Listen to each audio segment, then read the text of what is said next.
Built in 1924, this church was something to marvel at. And today, it's going to be renovated into a large 14-unit apartment building here in downtown Niagara Falls. You got to come check this out. Hey, I'm Nick Louras. I'm a real estate broker at Niagara Falls. Not only do we sell homes, we do a lot of investment properties, a lot of buildings like this. If you're looking to invest in the city or in the region, feel free to reach out or give me a call or shoot me a message, and we'll be happy to help.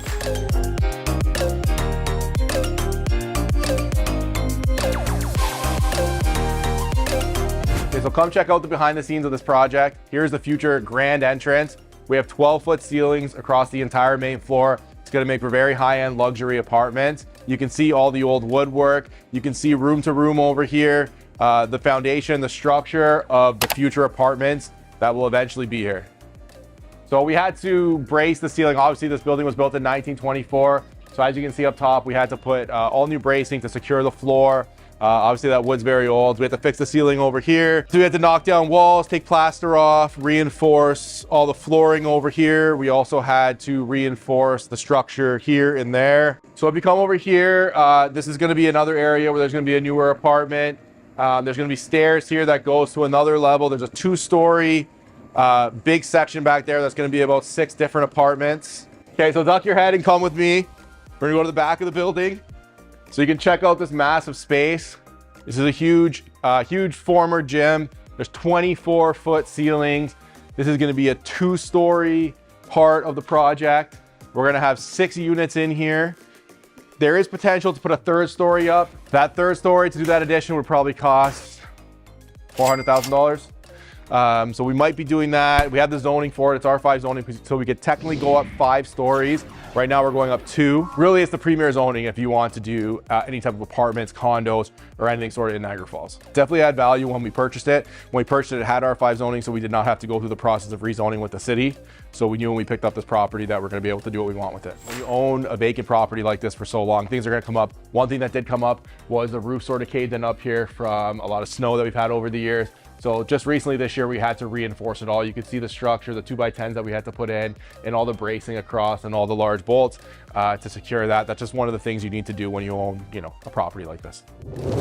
So we purchased this property about 12 years ago. For about 6 years, it was used as office space for our construction and renovation companies. And it's only recently it sat vacant for probably the last 4 or 5 years. And the reason it sat vacant is because when you have a project of this size, you need to wait till the market conditions are right. And it's now that we feel that the market is ready and the downtown core really is ready for a project like this. Yeah, so we are downtown, and one thing downtown Niagara Falls is offering is grants for anyone who does own multi-residential properties that are willing to add doors to help with the rental market. So the reason why a project like this is worth purchasing and is so desirable is because of the cash flow that comes with this type of investment. You can, when you buy something under market value and you have to renovate it, you bring in the BRRRR strategy where you can buy, rent, renovate, refinance, and then repeat the property. So any money you put in for renovations, you can then get an appraisal once the project is done, and you can pull your money out and you can do it again. I mean, once this is done, the appraisal will probably come in at like $2.5 or $2.75 million. We purchased property 12 years ago for about $350,000. The rental cost for something like this is probably between $1.2 and $1.5 million. The cash flow monthly should be anywhere between $10,000 to $15,000.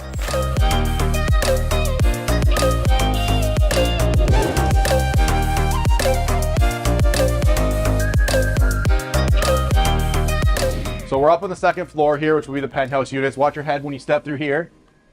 So the current market conditions in the city have definitely affected the rental rates. And one of the reasons why this project is on the go is because of the market change. Obviously, there's a high demand for affordable rentals right now between the city and the residents. And this building will provide that for quite a few people. So over the last few years, we have sold over $10 million worth of real estate in this downtown core. And that experience has given us sort of the insight to know that down here, the city does need more affordable housing for the people of the city, and also for any international students that are coming down here, as we have 2 universities down here now. So when you have a property like this with 14 units, you're gonna have 30 to 35 tenants. It needs to be managed properly.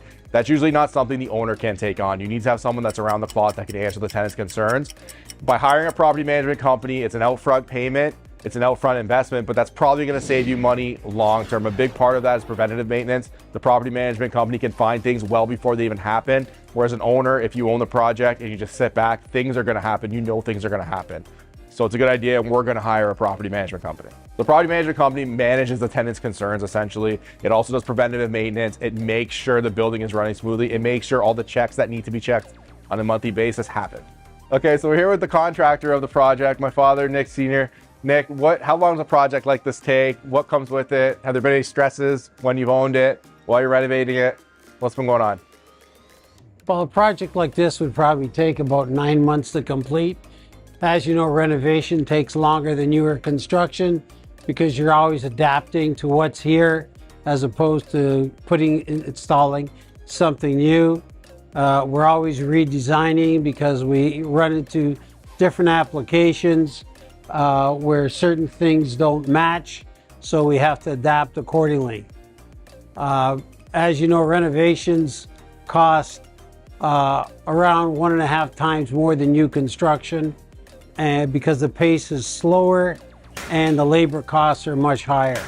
Stress is not really a factor when you know what you're doing. Yeah, I mean, if you know what you're doing, I guess it makes things a lot less stressful. If you're prepared, right? Being a contractor for 25 years, we've pretty well seen every possible scenario that could come up, so we easily know how to take care of it. So you're ready for it, you're prepared. Exactly. Prepared for the renovation. Yeah, hiring obviously the more experienced trades. The biggest mistake vendor owners make are by hiring the cheapest trade. Cheapest trade's not necessarily the best trade, and when you think you're saving money, you'll find at the end it'll end up costing you more money. Similar to a project that we're doing now. The project cost, I think, 18 million, and the repair job is going to be in excess of 10 million. So the contractor saved really no money. It actually costs them more. All right, so I hope you guys enjoyed your tour of this property. If you have any questions about investing in the region, be sure to connect with us. One last question for Nick Sr. How does someone get started in investing in real estate or a property of this magnitude? Well, anytime you take on a project similar to this, before you start, you'd have to have your financing in place. Doing renovations and construction, it's one of the hardest things to get financed. So that's the first thing you want to do. And as I mentioned before, when you get trades, make sure you hire the experienced trades, not the cheapest trades. It's good advice. Stay tuned for as this project progresses. We're going to keep taking videos of it. We're going to keep taking pictures. And we're going to share with you the progress. So make sure you check it out.